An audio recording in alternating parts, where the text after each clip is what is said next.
Наш санаторий в основном обслуживает контингент, это работников Алроса.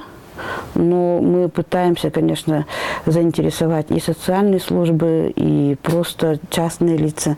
И последние годы интерес к нашему санаторию возрастает, потому что по республике, я знаю, все равно нас мало кто знает. Местное население очень интересуется. Есть даже люди, которые, допустим, приезжали, говорили, что мы были везде, но нам больше нравится здесь. Сейчас смену у нас самый спрос весной и летом. Летом, просто мы физически не можем вместить. Где-то 56, может, человек размещаем. Хотя можно было бы и больше. Профиль нашего санатория – это лечение заболеваний опорно-двигательного аппарата, в первую очередь. Это, то есть, значит, все артрозы, артриты, остеохондрозы, заболевания воспалительного характера, дегенеративного характера.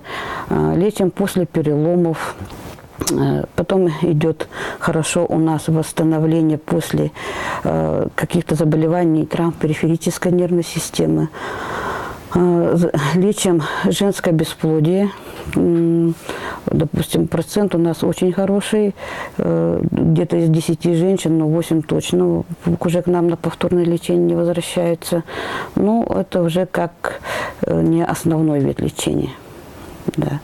Кожные заболевания тоже пытаемся лечить, но кожные заболевания сами по себе очень такие нелегкие, не поддаются хорошо лечению. Ну вот бывает, что да, улучшение, выздоровление бывает.